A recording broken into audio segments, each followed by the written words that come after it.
Hello guys, എല്ലാവർക്കും നമ്മുടെ പുതിയൊരു വീഡിയോയിലേക്ക് സ്വാഗതം. നമ്മുടെ ബ്ലോഗ് ചാനലാണ്. സബ്സ്ക്രൈബ് ചെയ്യാത്തൊരു സബ്സ്ക്രൈബ് ചെയ്യാം കേട്ടോ. ഇന്നും ഇവൻ തന്നെയാണ് പ്രശ്നക്കാരൻ, ഒല. ഇതിൻ്റെ ഇപ്പോഴത്തെ പ്രശ്നം എന്താണെന്ന് ചോദിച്ചു കഴിഞ്ഞാൽ, വണ്ടി സ്റ്റാർട്ടാക്കുന്നു, നമ്മൾ മോഡ് മാറ്റുന്നു, പാർക്കിൽ നിന്ന് മറ്റ് നോർമൽ എക്കോ സ്പോട്ട് ഏതിടുന്നു, ഏതിട്ടാലും വണ്ടി അനങ്ങത്തില്ല. ഇൻ കേസ് അനങ്ങിയാൽ ജസ്റ്റ് ഒന്ന് മുമ്പോട്ട് പോയിട്ട് ടപ്പെന്ന് പറഞ്ഞാൽ അവിടെ തന്നെ നിൽക്കും, മോഡ് അതിൽ തന്നെ നിൽക്കും. ഇതെന്താ സംഭവം എന്നറിയില്ല. ഞാൻ സർവീസ് ബുക്ക് ചെയ്തിട്ടുണ്ട്. അവിടെ ചെന്നിട്ട് അവരുടെ മിയാസ്മരിക സർവീസ് ഞാൻ കാണിച്ചു തരാം. കുറച്ച് ആളുകൾ നല്ല സർവീസ് ആയിരുന്നു, പ്രശ്നമില്ല എന്ന് പറയുന്നുണ്ടായിരുന്നു. ഞാൻ അവിടുത്തെ സർവീസ് എങ്ങനെയാണ് ഞാൻ നിങ്ങൾക്ക് കാണിച്ചു തരാം. ഇന്ന് നല്ല നടക്കുന്നു, നമുക്ക് ശുഭപ്രതീക്ഷ പോകാം. എൻ്റെ നല്ല ശുക്രനടിച്ചിരിക്കുന്ന സമയമുണ്ട്, എന്താവും എന്നറിയില്ല. ഏതായാലും നമുക്ക് പോയിട്ട് എന്താണ് അവിടുത്തെ അവസ്ഥ എന്ന് നോക്കാം. അതോടൊപ്പം ഒരു 8 ഇയർ എക്സ്റ്റൻഡഡ് വാറണ്ടി പറഞ്ഞിട്ടുണ്ടായിരുന്നു. എനിക്ക് ആ കണാപ്പൊന്നും കിട്ടിയിട്ടില്ല. അത് ചോദിച്ചിട്ട് യാതൊരു റെസ്പോൺസും ഇല്ല. അപ്പോൾ അതും നമുക്കൊന്ന് ചോദിക്കാം. അപ്പോൾ ഒലയുടെ ഷോറൂമിലേക്ക് പോകാം. 87% ചാർജ് ഉണ്ട്, 109 കിലോമീറ്റർ ഓടുമെന്ന് പറഞ്ഞു. ചുമ്മാ വാഗ്ദാനം മാത്രം, ഒന്നും നടക്കില്ല. ഇനി നമ്മുടെ വണ്ടിയുടെ പ്രശ്നം കാണിച്ചില്ലല്ലോ. അതാണ്ട് ഇതാണ് പ്രശ്നം. ഏത് മോഡിലിട്ടിട്ട് ആക്സിലേറ്റർ എങ്ങനെ കൊടുത്താലും വണ്ടി നിന്നടത്തുമെന്ന് ഒരു ഇഞ്ച് അനങ്ങത്തില്ല. നെഞ്ചും വിരിച്ച് അവിടെ തന്നെ നിൽക്കും. അതാണ് നമ്മുടെ വണ്ടിയുടെ മെയിൻ ഫീച്ചർ. ഇപ്പോൾ ഇത് ബ്രേക്ക് ജാമായതാണെന്ന് തോന്നുന്നു. എന്താണെന്നൊരു പിടിയില്ല. ഷോറൂമിൽ ചെല്ലാം, യാതൊരു പ്രതീക്ഷയില്ല. അവന്മാർ പട്ടിത്താറ്റ് തന്ന് വിടുമെന്ന് നല്ല ബോധ്യത്തോടെ തന്നെ നമ്മൾ പോകുന്നു.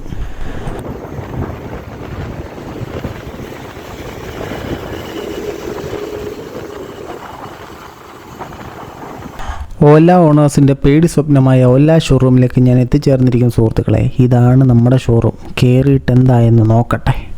അതിൻ്റെ ബ്രേക്ക് ശരിയാക്കി. ബ്രേക്ക് എന്തോ ജാം ആയതാണ്. അതിങ്ങനെ തിരിച്ച് ബ്രേക്ക് ശരിയാക്കി. എക്സ്റ്റൻഡഡ് വാറണ്ടിയുടെ കാര്യം ചോദിച്ചപ്പോഴത്തേനും അതൊരു വലിയ കഥയാണ്. അവർ പറയുന്നത് അവർക്കറിയത്തില്ല. പോയി നീ ആ സ്റ്റാഫിനോട് ചോദിക്കുക. അപ്പോൾ സ്റ്റാഫ് കളഞ്ഞിട്ട് പോയി എന്ത് ചെയ്യും? സ്റ്റാഫ് കളഞ്ഞിട്ട് പോയി കഴിഞ്ഞാൽ നമ്മൾ ആ സ്റ്റാഫിനെ ചേസ് ചെയ്ത് പിടിച്ചിട്ട് ചോദിക്കണം.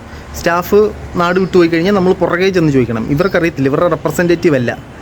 അവരുമായിട്ട് സംസാരിച്ച കാര്യം ഞാൻ വോയിസ് റെക്കോർഡ് ചെയ്തിട്ടുണ്ട്. അത് ഞാൻ ഇതിൻ്റെ കൂടെ അപ്ഡേറ്റ് ചെയ്യാം. അതിനുശേഷം മാനേജറിൻ്റെ നമ്പർ തന്നു. ഈ മാനേജറിൻ്റെ നമ്പർ നേരത്തെ ഒരു തവണ തന്നാണ്, പുള്ളി അപ്ഡേറ്റ് ചെയ്ത് പറയാമെന്ന് പറഞ്ഞാണ്. ഒന്നും സംഭവിച്ചില്ല. പുള്ളിയുടെ നമ്പർ വീണ്ടും തന്നു. ഞാൻ പുള്ളിക്കൊരു മെസ്സേജ് അയച്ചിട്ടുണ്ട്. പുള്ളി അപ്ഡേറ്റ് ചെയ്ത് പറയാമെന്ന് പറഞ്ഞിട്ടുണ്ട്. അപ്പോൾ എന്താണ് ഡീറ്റെയിൽസ് എന്നുള്ളത് ഞാൻ നിങ്ങളെ അറിയിക്കാം. അപ്പോൾ നിങ്ങൾ ആ വോയിസ് ഒന്ന് കേട്ടിട്ട് വാ. അവർ സംസാരിച്ച വോയിസ്, അവരോട് ഞാൻ സംസാരിച്ച വോയിസ്. ഞാൻ പൊളൈറ്റായിട്ട് തന്നെയാണ് സംസാരിച്ചത്. നിങ്ങളൊന്ന് കേട്ടിട്ട് വാ. ഞാൻ വണ്ടി എടുത്തപ്പോൾ ഡീൽ ചെയ്തത്. അപ്പോൾ എനിക്കൊരു 8 ഇയർ എക്സ്റ്റൻഡഡ് വാറണ്ടി ആ സമയത്ത് ഓഫർ ഉണ്ടെന്ന് പറഞ്ഞിട്ടായിരുന്നു മെയിനായിട്ട് ഞാൻ ഇത് എടുത്തത്.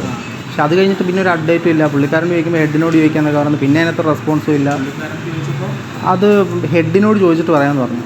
പിന്നെ അതിനകത്തൊരു അപ്ഡേറ്റ് ഇല്ല. ഞാൻ അന്ന് മുതലേ ചോദിക്കുക ഇപ്പോൾ എങ്ങനെ സോൾവ് ചെയ്യുന്നത്? നിങ്ങളുടെ സ്റ്റാഫ് പറഞ്ഞല്ലേ. അപ്പോൾ ഇത് ആരോടാ കോൺടാക്റ്റ് ഉണ്ട്? പുള്ളിയോട് കോൺടാക്ട് ചെയ്തിട്ട് ഒരു റെസ്പോൺസും ഇല്ല. ഞാൻ ഇവിടെ ഒരു തവണ സംസാരിച്ചിട്ട് ഒരു റെസ്പോൺസും ഇല്ല. ഞാൻ പിന്നെ എന്താ ചെയ്യേണ്ടത്? അത് പറഞ്ഞിട്ടാണ് യൂണിക് സെല്ലിംഗ് പോയിൻ്റ് ആയിട്ട് അത് പറഞ്ഞിട്ടാണ് നമ്മൾ വണ്ടി എടുത്തത്. പുള്ളിക്ക് ഞാൻ കണ്ടിന്യൂസ് ആയിട്ട് മെസ്സേജ് അയക്കുന്നുണ്ട്. പുള്ളി റെസ്പോണ്ട് ചെയ്യുന്നില്ല. ഇപ്പോഴല്ല, ഞാൻ വണ്ടി എടുത്ത് അന്ന് മുതൽ ഞാൻ സംസാരിക്കുന്ന കേസ്. എന്തായിരുന്നു എൻ്റെ പ്രശ്നം? ബ്രേക്ക്.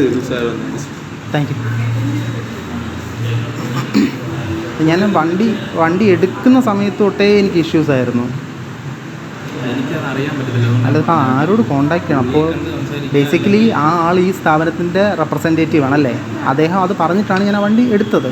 അന്ന് മുതൽ ഞാൻ ചോദിക്കുന്നുണ്ട്. ഹെഡിനോട് ചോദിക്കാന്ന് പറഞ്ഞാൽ ഞാൻ ഇവിടെ 2 തവണ വന്നു. അപ്പോൾ വേറൊരാളായിരുന്നു അന്ന് ഞാൻ വന്നപ്പോഴത്തേന്. എനിക്കറിയില്ല. പുള്ളി ചെക്ക് ചെയ്തിട്ട് വിളിക്കാമെന്ന് പറഞ്ഞ് യാതൊരു റെസ്പോൺസില്ല. ഇത്രയും മോശമായിട്ട് സർവീസ് ചെയ്യുന്നെങ്കിൽ നമ്മൾ ഈ വണ്ടി എടുക്കുന്ന ഈ കാര്യമില്ലല്ലോ. അറ്റ്ലീസ്റ്റ് ഇത് പറഞ്ഞിട്ടാണ് എന്നെ കൊണ്ട് വണ്ടി എടുപ്പിച്ചത്. എന്നിട്ടത് നടക്കുന്നില്ല. എനിക്കെങ്ങും വന്നിട്ടില്ല. എന്നാൽ എന്താ എവിടെയൊന്നും പറഞ്ഞു തരണ്ടേ ബ്രോ? അറ്റ്ലീസ്റ്റ് ഈ ഓല ഇലക്ട്രിക് ആണോ? അല്ല, എനിക്ക് ആ സമയത്ത് ഇത് എടുത്തു കഴിയുമ്പോഴത്തേനും ഓഫറുണ്ട്, ആപ്പിൽ അപ്ഡേറ്റ് ആവുമെന്നാണ് എന്നോട് സംസാരിച്ചത്. കണ്ടോ, മാനുവലി ആഡ് ചെയ്യുന്നതെന്നൊക്കെ പറഞ്ഞ് പുള്ളി എനിക്ക് മെസ്സേജ് അയച്ചിട്ടുണ്ട്. അത് എത്ര തവണയും വന്നു പറയും. ഞാൻ വണ്ടി എടുത്തിട്ട് 5 മാസം കഴിഞ്ഞു. എത്ര തവണയും അതിൻ്റെ പുറകെ നടക്കുന്നു. പ്രോപ്പറായിട്ടുള്ള ആൾ റെസ്പോണ്ട് ചെയ്താൽ തന്നെ നമ്മൾ ഓക്കെയാണ്. ഇവിടെ വന്നിട്ടില്ല കേട്ടോ. ഇവിടെ ഇങ്ങനെ വരും. വണ്ടിയുടെ എല്ലാം ഇവിടെ വരുന്നത് എല്ലാം ഇവിടെ ഇങ്ങനെ വരും. അതപ്പോൾ നമ്മൾ എന്താ ചെയ്യേണ്ടത്? ഇത് എങ്ങനെയാണെന്ന് അറിയുക? ഇത് ഞാൻ ഇദ്ദേഹം ആദ്യത്തെ തവണ, ഞാൻ ആക്ച്വലി ഒരു യൂട്യൂബറാണ്. ആദ്യത്തെ തവണയേ എനിക്കൊരു മോശം അനുഭവം ഉണ്ടായി. ഞാനിത് യൂട്യൂബിൽ ഇട്ടപ്പോഴത്തേനും പുള്ളിക്കാരൻ എന്നെ കണക്ട് ചെയ്ത് എല്ലാം സോൾവ് ചെയ്ത് ഞാനത് മാറ്റിയിട്ടതാണ്. ഇത് 2-3 തവണ ഇതേ അനുഭവം ഉണ്ടാകും. പുള്ളി നേരിട്ട് കാണുമ്പോഴും സംസാരിക്കുമ്പോഴും ഡീൽ ചെയ്യുമ്പോഴും എല്ലാം അടിപൊളിയാണ്. പക്ഷേ നമുക്കൊരു ഇഷ്യൂ ഉണ്ടാകുമ്പോഴത്തേനും അതിന് പ്രോപ്പറായിട്ടൊന്ന് അഡ്രസ്സ് ചെയ്യണ്ടേ? മാനേജർ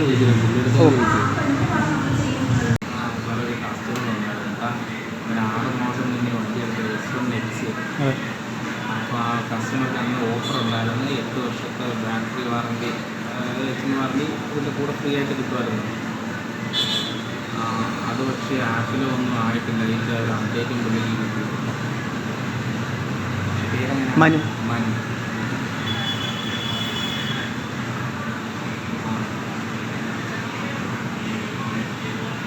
വണ്ടി നമ്പറാണ് വേണം. വണ്ടി നമ്പർ എന്ന് പറഞ്ഞു സാറിന് ഇട്ടാൽ മതിയല്ലോ. ശരി ശരി. പുള്ളി നോക്കിയിട്ട് വിളിക്കാം. എനിക്ക് ആരെങ്കിലും ഒരു പ്രോപ്പറായിട്ട് റെസ്പോണ്ട് ചെയ്യുന്ന ആരെങ്കിലും നമ്പർ ഉണ്ട്. 796. ഓക്കെ. പിന്നെ ഇദ്ദേഹത്തോടാണ് ഞാൻ മുമ്പേ സംസാരിച്ചത്. പുള്ളി അന്ന് ഇതുപോലെ തന്നെ ഞാൻ ചെക്ക് ചെയ്തിട്ട് വാട്സപ്പ് ചെയ്യാനൊക്കെ പറഞ്ഞു. പുള്ളിയോടൊന്നും പറയില്ല, ഉറപ്പായിട്ട് ഞാൻ ലീഗലി മൂവ് ചെയ്യും. എൻ്റെ അടുത്ത് ഈ രാകേഷ് എന്ന് പറയുന്ന ആളുടെ വോയിസ് മെസ്സേജ് ഉണ്ട്, പുള്ളി സംസാരിച്ച കോൾ ഞാൻ റെക്കോർഡറാണ്. ഉറപ്പായിട്ട് ഞാൻ ലീഗലി മൂവ് ചെയ്യും. ഇത് USP എന്ന് പറഞ്ഞ് പറ്റിച്ചതാണ് ഈ സാധനം. എല്ലാം ഓക്കെ, ഇത് നടക്കത്തില്ലെങ്കിൽ ഓക്കെ ബ്രോ, നടക്കത്തില്ല. പക്ഷേ അത് എന്നോട് പ്രോപ്പറായിട്ട് പുള്ളി റെസ്പോണ്ട് ചെയ്യണം. നേരിട്ട് കാണുമ്പോൾ ഷുഗർ കോട്ട് ചെയ്ത് സംസാരിക്കുന്നതല്ല കാര്യം, നമ്മളോട് പ്രോപ്പറായിട്ട് അഡ്രസ്സ് ചെയ്യും. ബ്രോ നടക്കത്തില്ല, അന്ന് ഞാൻ പറഞ്ഞത് ഇതാണ്, അന്ന് ഞാൻ പറഞ്ഞിട്ടുണ്ടെങ്കിൽ ഞാൻ സമ്മതിച്ചു കൊടുത്താണ്. ഞാൻ എത്ര തവണ മെസ്സേജ് ചെന്നറിയോ, പുള്ളിയോട് പ്രോപ്പറായിട്ട് റെസ്പോണ്ട് ചെയ്യില്ല, ഉറപ്പായിട്ട് ഞാൻ ലീഗലി മൂവ് ചെയ്യും.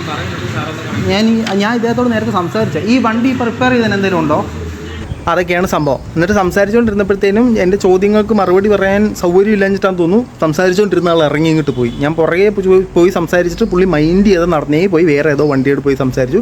അവിടെ ചെന്ന് ഞാൻ സംസാരിച്ചിട്ട് പുള്ളി എന്നെ നോക്കിയിട്ടില്ല. നല്ല അടിപൊളി കസ്റ്റമർ സർവീസാണ് അയത്തിൽ ഓല.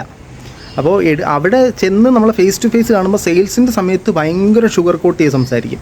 ആദ്യം ഈ സ്റ്റാഫുമായിട്ട് എനിക്കൊരു പ്രശ്നം ഉണ്ടായതാണ്. നമുക്ക് ഈ വണ്ടി സെല്ല് ചെയ്ത് അന്ന് എല്ലാം പറഞ്ഞ് സോൾവ് ചെയ്ത് സെറ്റിൽ ചെയ്ത് എല്ലാം റെഡിയാക്കിയതാണ്. അത് കഴിഞ്ഞ് പിന്നെ റെസ്പോൺസ് ഇല്ല, അങ്ങനെ കുറേ പ്രശ്നങ്ങൾ എല്ലാം പറഞ്ഞ് സെറ്റിലാക്കി. നേരിട്ട് നമ്മളെ കാണുമ്പോൾ ഭയങ്കര സൂപ്പിച്ചിട്ട് സംസാരിച്ചിട്ട് കാര്യമില്ല. നമുക്കൊരു ഇഷ്യൂ വരുമ്പോഴത്തേനും, ഒരു കംപ്ലയിൻറ്റ് വരുമ്പോഴത്തേനും അത് സോൾവ് ചെയ്യാൻ പ്രാപ്തരാകുക. അല്ലെങ്കിൽ നിങ്ങളുടെ സൈഡിൽ നിന്ന് നിങ്ങൾക്ക് അത് ചെയ്യാൻ പറ്റത്തില്ല, അത് പ്രോപ്പറായിട്ട് നമ്മളുമായിട്ട് കമ്മ്യൂണിക്കേറ്റ് ചെയ്യുക. അല്ലാതെ ഇതിങ്ങനെ വലിച്ച് പിടിച്ച് കുളമാക്കാതിരിക്കുക. ഫസ്റ്റ് ഓഫ് ഓൾ അത് ഏതായാലും എൻ്റെ കയ്യിൽ കുറേ ഡീറ്റെയിൽസ് ഒക്കെ ഉണ്ട്. അപ്പോൾ ഞാൻ ഏതായാലും ലീഗലി മൂവ് ചെയ്യും. അവരുടെ മാനേജർ എല്ലാം സെറ്റിൽ ചെയ്ത് തരാമെന്ന് പറഞ്ഞിട്ടുണ്ട്. അദ്ദേഹം എനിക്ക് മെസ്സേജ് അയച്ചിട്ടുണ്ട്, ഞാൻ എത്രയും പെട്ടെന്ന് അപ്ഡേറ്റ് ചെയ്യാമെന്ന് പറഞ്ഞിട്ട്. നമുക്ക് നോക്കാം എന്താ സംഭവിക്കുക എന്നുള്ളത്. ഇല്ലെങ്കിൽ നമുക്ക് ലീഗലി മൂവ് ചെയ്യാം. ഒല എടുക്കുന്നവർ നിങ്ങൾക്ക് ഒന്ന് വണ്ടിപ്പണി നന്നായിട്ട് വണ്ടി പണിയാനറിയണം, അല്ലെങ്കിൽ ഒല എടുക്കാൻ നിൽക്കില്ല. അല്ലെങ്കിൽ നിങ്ങളൊരു മെക്കാനിക് ആയിരിക്കണം. അല്ലെങ്കിൽ എന്തെങ്കിലും കംപ്ലയിൻറ്റ് വന്നു കഴിഞ്ഞാൽ അത് കൂട്ടിയിട്ട് കത്തിക്കാനുള്ളത് വേണം. ഒരുപാട് ആളുകൾ പറയും ഒലയുടെ സർവീസ് കൊള്ളത്തില്ല, ഒലയുടെ സർവീസ് കൊള്ളത്തില്ലെന്ന്. സർവീസ് കൊള്ളത്തില്ല, വണ്ടി കൊള്ളാം. പക്ഷേ ഇവരുടെ റെസ്പോൺസ് എന്താണെന്ന് ഞാൻ നോക്കിയിട്ട് അറിയിക്കാം. നല്ലതാണെങ്കിൽ നല്ലതെന്ന് പറയാം, മോശമാണെങ്കിൽ മോശമെന്ന് പറയാം. അപ്പോൾ ഒല വണ്ടി എടുക്കുന്നൊരു ഒന്നെങ്കിൽ പ്രശ്നം വന്നു കഴിഞ്ഞാൽ കത്തിച്ച് കളയണം, അല്ലെങ്കിൽ നിങ്ങൾക്ക് റിപ്പയർ ചെയ്യാൻ അറിയണം, അല്ലെങ്കിൽ നിങ്ങൾക്ക് ഒരു ഡബർ ബാൻഡ് തരും മാറി നിന്ന്. ഓക്കെ, അപ്പോൾ മറ്റൊരു വീഡിയോ ആയിട്ടാണ്.